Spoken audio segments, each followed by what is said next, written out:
एक बार रूस में दो बहनें रहती थीं। बड़ी बहन की शादी शहर में रहने वाले एक अमीर व्यापारी से हुई थी, जबकि छोटी बहन की शादी गांव में रहने वाले एक किसान से हुई थी। एक बार बड़ी बहन अपनी छोटी बहन से मिलने उसके गांव आई। फुर्सत के पलों में जब दोनों बहनें बतियाने बैठी तो बड़ी बहन अपनी अमीरी की शेखी बघारते हुए कहने लगी, शहर में हम बड़े ठाठ से रहते हैं। बड़ा सा घर, बाग बगीचे, सुंदर नए नए फैशन के कपड़े, खाने को ढेरों नए नए स्वाद वाली वस्तुएं, तमाशे, थिएटर, घूमने को बहुत सारी जगहें। सच में बहुत आनंद आता है। मैं तो कहती हूँ हमारा जीवन तुम्हारे इस गांव के जीवन से बहुत बेहतर है। गांव में रहने वाली छोटी बहन को बड़ी बहन की बात चुभ गई। वह भी अपने ग्रामीण जीवन की तारीफ करते हुए बोली, ये सच है कि गांव का जीवन उतना सुंदर और स्वच्छ नहीं है जितना आपका शहर में है। हमें कहीं अधिक मेहनत करनी पड़ती है, लेकिन हमारा जीवन शांत और सुरक्षित है। जमीन हमें हमेशा खाने को पर्याप्त दे देती है, जबकि शहर में अमीर से गरीब होने में वक्त नहीं लगता है। तुम्हारे पति को जुए और शराब की लत लग सकती है, उसे कोई प्रेमिका मिल सकती है, लेकिन गांव में ऐसा कोई प्रलोभन नहीं है। मेरे पति मेहनतकश इंसान हैं और बुरी चीजों से दूर हैं। छोटी बहन का पति, जिसका नाम पखोम था, वही पास ही में ओसारे में लेटा हुआ था और दोनों बहनों की बातें सुन रहा था। वह अपनी पत्नी की बात सुनकर सोचने लगा कि उसकी पत्नी कुछ गलत नहीं कह रही है। गांव का जीवन सचमुच शहर की तुलना में बेहतर है, लेकिन उसके पास बस एक ही कमी है और वह है जमीन। अगर उसके पास थोड़ी और जमीन होती तो उसका जीवन और भी सुख शांति से भरा होता। फिर एक दिन उसने सुना कि उसके इलाके का जमींदार अपनी जमीन किसानों को बेच रहा है। खुद उसका पड़ोसी 50 एकड़ जमीन का सौदा करके आया था। पखोम ने अपनी पत्नी से कहा, देखो हमारा पड़ोसी जमींदार से जमीन खरीद रहा है, हमें भी कुछ जमीन खरीदनी चाहिए। अब उसने जमीन के लिए पैसों का इंतजाम शुरू किया। कुछ पैसे अपने साले से उधार लिए, अपने बेटे को दूसरे किसानों के यहाँ काम पर लगाकर वहाँ से पेशगी रुपए लिए और 25 एकड़ जमीन का टुकड़ा खरीदने में कामयाब रहा, जिस पर भोजपत्र के पेड़ों का एक छोटा सा झुरमुट था। अब पखोम बहुत खुश था। इस बार उसके यहाँ भरपूर फसल हुई, जिससे उसने अपना सारा कर्जा चुका दिया। अब उसके घर में शांति और खुशी का माहौल था, लेकिन ये माहौल ज्यादा दिन नहीं टिक सका। अक्सर पड़ोसियों की गायें उसके खेतों में आ जाती थीं और फसलों को नुकसान पहुंचाती थीं। उसने किसानों से अपने मवेशियों को रोकने के लिए कहा, लेकिन ज्यादातर ने सुना अनसुना कर दिया। एक दिन वह जुर्माना भरने के लिए अपने दो पड़ोसियों को अदालत में खींच ले गया। नतीजा ये हुआ कि पड़ोसी नाराज हो गए। एक दिन सुबह पखोम ने पाया कि किसी नाराज पड़ोसी ने उसके प्यारे भोजपत्र के पेड़ों को काट डाला है। इस घटना ने उसे बहुत दुखी कर दिया। उसका शक अपने एक पड़ोसी साइमन पर गया और वह उसके खिलाफ अदालत में पहुंच गया, लेकिन उसके पास कोई पुख्ता सबूत नहीं था, इसलिए जजों ने साइमन को छोड़ दिया। इससे पखोम को इतना गुस्सा आया कि वह जजों को ही भला बुरा कहने लगा। कुल मिलाकर पखोम के लिए गांव में रहना काफी अप्रिय और दूभर हो गया। एक रोज एक यात्री किसान ने रात बिताने के लिए पखोम के घर में जगह मांगी। पखोम ने उसका स्वागत किया। रात्रि भोजन के दौरान किसान ने पखोम से कहा, मैं लोआ वोल्गा से आया हूँ। वहाँ बहुत अच्छी जमीन है और सस्ती भी। मेरे गांव के बहुत से लोग वहीं जाकर बस गए हैं और अमीर हो गए हैं। उद्धरण चिन्ह। किसान की बात सुनकर पखोम ने सोचा कि मैं यहाँ गरीबी में क्यों रहूं? क्यों ना वोल्गा में बसकर मैं भी अपनी स्थिति बेहतर कर लूं। और उसने एक बार वोल्गा जाकर वस्तुस्थिति का पता लगाने का निश्चय कर लिया। अगले पतझड़ में पखोम वोल्गा में था। उसके घर रुकने वाले अजनबी किसान ने जैसा बताया था, वहाँ सब वैसा ही था। बहुत अच्छी और सस्ती जमीन थी। पखोम खुशी खुशी घर लौटा। आकर अपनी सारी जमीन और संपत्ति बेची और बसंत ऋतु के आते आते अपने परिवार को लेकर हमेशा के लिए वोल्गा चला गया। वोल्गा के किसानों की पंचायत ने पखोम का जोरदार स्वागत किया। जितने पैसे वह लाया था उतने में उसे पहले के मुकाबले 5 गुना अधिक जमीन मिल गई। अर्थात अब वह 125 एकड़ जमीन का मालिक बन गया था। उसने वहीं अपना घर बनाया, बैल खरीदे और खेती करना शुरू कर दिया। पखोम एक बार फिर से खुद को असंतुष्ट अनुभव करने लगा। बात दरअसल ये थी कि पखोम के खेत इकट्ठे नहीं थे, वे दूर दूर फैले हुए थे। उसे एक खेत से दूसरे खेत जाने में कठिनाई होती थी। उसने दूसरे अमीर किसानों को देखा था जिनके खेत इकट्ठे थे और वे अपने खेतों के बीच मकान बनाकर आराम से रहते थे और खेती करते थे। उसने सोचा कि अगर मैं भी ऐसी ही इकट्ठी जमीन खरीद सकूं और उसमें अपना मकान बनाकर रह सकूं तो जीवन में चैन आए। संयोग से उसे एक किसान मिल गया जो अपनी 1200 एकड़ जमीन 1000 रूबल में बेचने को तैयार था। पखोम ने उस किसान से जमीन की बात कर ली और रुपयों का इंतजाम भी कर लिया, लेकिन इससे पहले कि सौदा हो पाता, एक अजनबी व्यापारी रात बिताने के लिए पखोम के घर रुकने आ गया।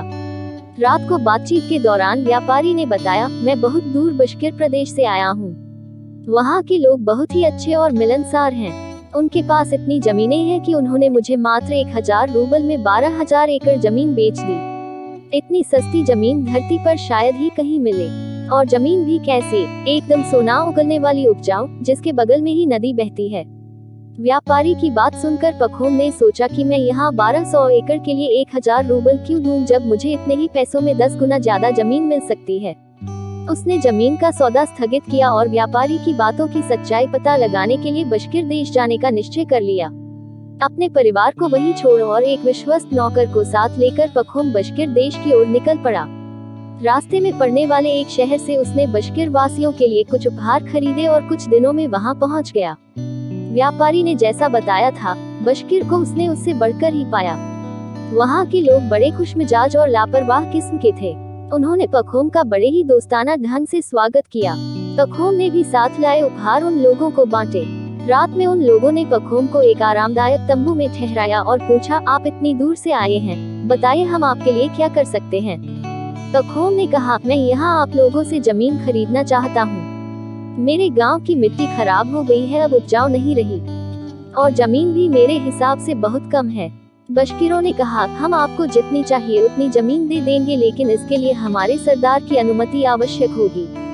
वो आते ही होंगे, उनसे पूछकर ही हम कोई जवाब दे सकते हैं। तभी सिर पर फर की टोपी पहने एक बुजुर्ग व्यक्ति वहां पहुंचा। वही सरदार था। उसने कहा, अगर आपको जमीन चाहिए तो जितनी चाहिए ले सकते हैं, हमारे पास काफी जमीन है। पखोम ने खुश होते हुए सरदार को धन्यवाद दिया और कीमत के बारे में पूछा। सरदार ने कहा, हमारी एक ही कीमत है, एक दिन का 1000 रूबल। पखोम को कुछ समझ में नहीं आया।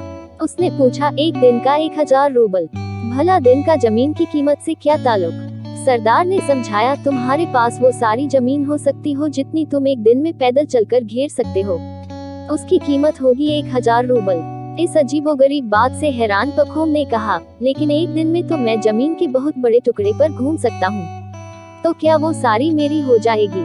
बिल्कुल, सरदार ने कहा, लेकिन शर्त ये होगी कि जहाँ से तुम चलना शुरू करोगे, तुम्हें शाम होने से पहले उसी स्थान पर वापस आना होगा। अगर नहीं आ सके तो तुम्हारे 1000 रूबल जब्त हो जाएंगे और जमीन भी नहीं मिलेगी। पखोम को लगा कि जैसे मुमांगी मुराद मिल गई हो। उसने तुरंत सौदे के लिए हामी भर दी और तय किया कि वह अगली सुबह जमीन पर घूमने के लिए निकलेगा। उस रात पखोम सो नहीं सका। वो हिसाब लगाता रहा कि गर्मी के एक लंबे दिन वो 50 मील तो चल ही सकता है। फिर वह सोचने लगा कि इतनी बड़ी जमीन में कुछ खराब जमीन भी हो सकती है। ऐसी जमीन को वह बटाई पर दे देगा और अच्छी जमीन पर खुद खेती करेगा। खेती के लिए कितने जोड़ी बैल लगेंगे, कितने नौकर रखने होंगे आदि सोचते हुए भोर के ठीक पहले उसकी आंख झपक गई। नींद में उसने सपना देखा। उसने देखा कि बशकिरों का सरदार तंबू के बाहर बैठा जोर जोर से हंस रहा था। पखोम उसके पास जाकर पूछता है, आप किस पर हंस रहे हैं। तभी पखोम को वहाँ एक व्यापारी बैठा दिखाई देता है। वह व्यापारी के पास जाकर पूछता है, आप यहाँ कब से हैं। तभी व्यापारी वोल्गा के किसान में बदल जाता है। एक लाश पड़ी दिखाई देती है। वो डरते डरते उस लाश के पास जाता है। देखता है कि ये लाश तो उसी की है, पखोम की, और उसकी आंख खुल जाती है। वह तुरंत खड़ा हुआ और अपने दुस्वप्न को भूलने की कोशिश करते हुए उसने अपने नौकर और बशकिरों को जगाया और कहा, चलो चलते हैं, अब मेरे जमीन पर घूमने का समय हो गया, सूरज जल्द ही उगने वाला है। बशकिर लोग पखोम को लेकर एक पहाड़ी के पास गए। बुजुर्ग सरदार ने कहा, ये सारी जमीन हमारी है, आप इसमें से जितना बड़ा टुकड़ा चाहे उतना ले सकते हैं। उद्धरण चिन्ह। फिर उसने अपनी फर की टोपी उतारकर जमीन पर रख दी और बोला, यह आपका निशान है, आपको यहाँ से चलना आरंभ करना है और शाम होने तक यहीं वापस आना है। जितनी जमीन पर आप चलेंगे वो जमीन आपकी होगी। याद रखें, यदि आप सूर्यास्त तक इस जगह पर वापस नहीं लौटे तो आप सौदा खो देंगे। पखोम ने अपना पैसा टोपी में रख दिया और जैसे ही सूरज की पहली किरण दिखाई दी, पूरब दिशा की ओर चल पड़ा। उसके कंधे पर एक फावड़ा था जमीन पर अपने घूमने के निशान बनाने के लिए। वह चलता रहा और जगह जगह पर निशान बनाता रहा। जितना जितना पखोम आगे बढ़ता जाता था, जमीन और सुंदर और अच्छी दिखाई देती जाती थी। पखोम ने सोचा कि अभी लौटने के लिए बहुत जल्दी है, अभी मैं और भी आगे तक जाकर अच्छी जमीन अपने लिए सुरक्षित कर सकता हूँ। और वह और भी तेजी से आगे बढ़ने लगा। सूरज सिर पर झुलसा रहा था और वह पसीने से तरबतर था। उसने पीछे मुड़कर देखा तो वह पहाड़ी जहाँ से वह चला था उसे मिट्टी के एक ढेले के समान छोटी सी दिखाई दी। वह मुड़ा ताकि अपनी जमीन को चौकोर कर सके। भूख लगने लगी थी। उसने जल्दी थोड़ा सा खाया और फिर से चल दिया। अब उसका शरीर बुरी तरह थक चुका था, लेकिन वह आराम करने की बिल्कुल नहीं सोच रहा था। अब उसे अपनी जमीन की तीसरी भुजा चलकर बनानी थी, लेकिन उसने देखा कि पहली दो भुजाएं वह कुछ ज्यादा ही लंबी बना चुका है। अब उसे तीसरी भुजा छोटी बनानी होगी, नहीं तो वह समय पर वापस नहीं पहुंच पाएगा। अब सूर्यास्त का समय नजदीक आ रहा था। उसने अपनी चाल तेज कर दी। कुछ दूर तेज चलने के बाद उसने दौड़ना शुरू कर दिया, क्योंकि सूर्य बड़ी तेजी से अस्ताचल की ओर जा रहा था। पखोम को घबराहट सी होने लगी। वह जल्दी से चौथी भुजा की ओर मुड़ा। अब उसके और शुरुआती बिंदु के बीच करीब 15 मील की दूरी थी। उसने तेजी से दौड़ना शुरू कर दिया, सीधे पहाड़ी की ओर। अब वो बेतहाशा दौड़ रहा था। टोपी अभी भी बहुत दूर थी और वो बहुत थक गया था। उसके पैरों में बहुत दर्द हो रहा था और वे छालों और खरोंचों से भर गए थे। मुझे और जल्दी करनी चाहिए, उसने खुद से कहा। मुझे इतनी दूर नहीं जाना चाहिए था। अगर मैं समय पर नहीं पहुंचा तो मैं जमीन और पैसे दोनों खो दूंगा। और एक आखिरी प्रयास के रूप में उसने अपनी पूरी शक्ति दौड़ने में झोंक दी। अब उसे लगने लगा कि वह समय पर नहीं पहुंच पाएगा। उसे इतनी दूर नहीं जाना चाहिए था, फिर भी वह पूरी शक्ति से दौड़ा जा रहा था। वह पहाड़ी की तलहटी में पहुंच चुका था। सूरज अस्ताचलगामी हो रहा था। टोपी अभी भी दिखाई नहीं दे रही थी। अब उसे रोना आने लगा था। उसे लगा कि वह पूरी तरह से बर्बाद हो चुका है। उसके हाथ से जमीन भी गई और पैसे भी। सहसा उसे बशकीरों की पुकारें सुनाई देने लगी। वे टोपी के पास खड़े हाथ लहरा रहे थे और उसे प्रोत्साहित कर रहे थे। पहाड़ी की चोटी पर सूरज अभी भी पूरी तरह से डूबा नहीं था। उसने एक बार फिर जोर लगाया, अपनी आखिरी ताकत के साथ। उसने बुजुर्ग सरदार को देखा। वो हंस रहा था और वो गिर पड़ा, फिर न उठ सका, लेकिन उसका हाथ टोपी तक पहुंचने में कामयाब रहा। बशकीर लोग जोर से चिल्लाए, तुमने अच्छा किया, तुमने बहुत सारी जमीन जीत ली है। लेकिन पखोम को कुछ भी सुनाई नहीं दिया। पखोम का नौकर दौड़ा आया और उसने मालिक को उठाना चाहा, लेकिन वह उठ न सका। उसके मुंह से खून निकल रहा था। वह मर चुका था। नौकर ने फावड़ा लिया और अपने मालिक के लिए कब्र खोदी। कुल 2 गज जमीन